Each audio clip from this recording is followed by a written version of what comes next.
So, let's talk about that Game of Thrones. What's up, guys? Dr. Senpai here, and I'm going to give my quick thoughts and impressions on basically what happened in last night's episode of Game of Thrones, Season 8, Episode 3. The big old Battle of Winterfell, where everything's going to collide. It's going to be a huge battle. White Walkers versus the humans. People will probably die. And it happened. Here's my thoughts on it. Wow, it was really epic. I have to say, they did a fantastic job with the special effects. Game of Thrones has always been good at that, but this episode looked stunning. There's a whole sequence. Oh yeah, by the way, spoilers.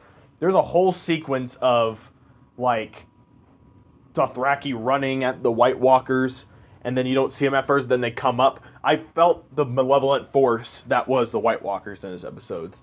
How they were intense as fuck. They were running around everywhere, and it almost felt like they weren't prepared half the time.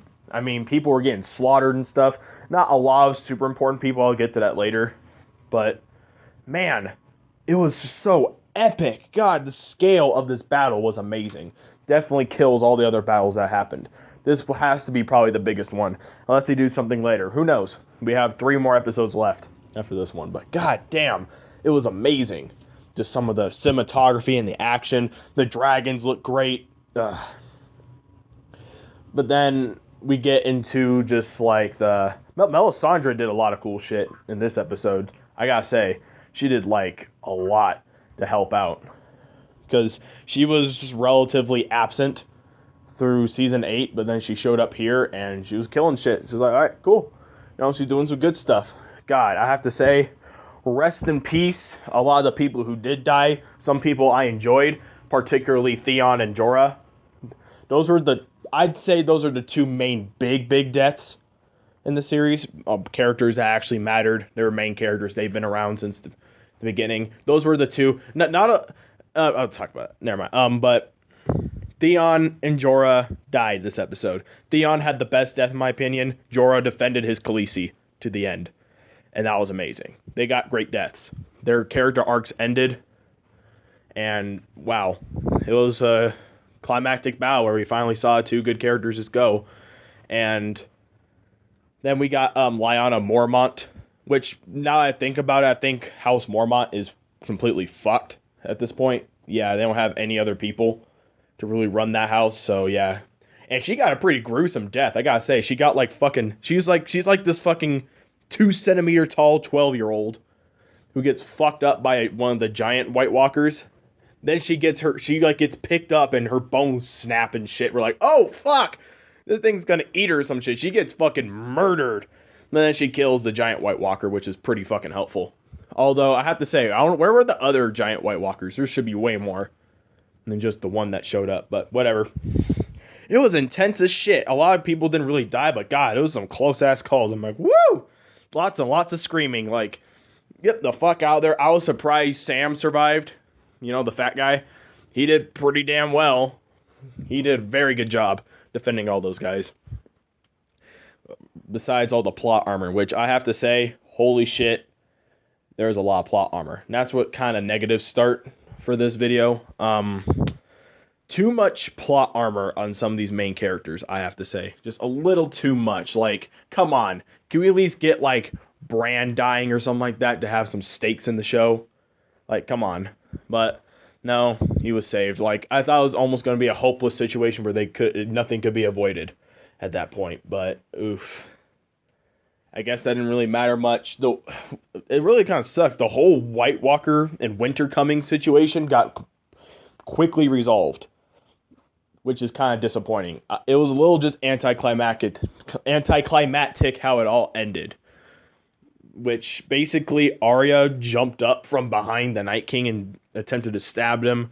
She got caught in his grasp. She like got choked, and then she dropped the Valyrian steel knife and then stabbed him in the fucking stomach, and he died. And all the other White Walkers fell down in ice. It was kind of anticlimactic. It's like, oh, seriously?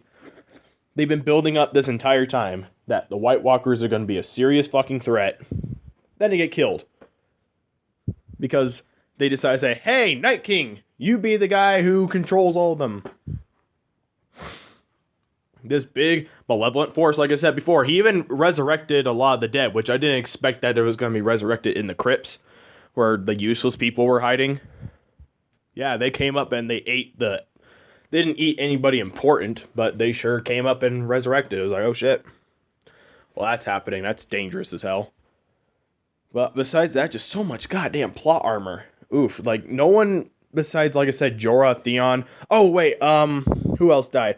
The guy who died like 7 times before. What the fuck was his name? What was his name? He's the guy with the flaming sword. Basically, he got resurrected a few times by like the Lord of Light, whatever. He was one of the Hound's friends. He finally died. It's like, damn. I have to say, I don't know, that was kind of a good death too. It's like that dude died like 9 times, but this is like his final death because his homie in the previous season got killed who kept resurrecting him. So, yeah, that ain't happening anymore. He's dead. But those are like the main other big deaths. I know the Night's Watch guy, one of Jon Snow's friends, died, which kind of sucked. But man, just so intense. This whole episode was pretty action-packed with a few moments of people talking and stuff, which is fine. My God, big contrast compared to the other episodes because, damn, this one is a big one. That's why I had to make a video on this. This was huge. But unfortunately, yeah, they resolved the whole threat and stuff, and a few people died, a few people survived, and plot armor galore, man. And the White Walker stuff was kind of disappointing. Now it's just kind of back to usual business. Now they have to go fight the Huntress Supreme Cersei herself. And somehow I guess that's how the season will end. Then again, I am kind of like, I can see the conflicting argument where it's like, if they killed people, I know a lot of people complain about like, oh, too much plot armor. Like I'm saying, but it's like, oh, no one's ever going to die. The show is too safe for them now. But I have to realize, if they kill off all the main characters, like if they kill off Jon Snow again, which would be retarded, if they killed off Jon Snow again, they kill off Daenerys, they killed off Podrick, they killed off fucking Arya, Sansa. If they killed off all the main people, who the fuck is gonna sit on the Iron Throne?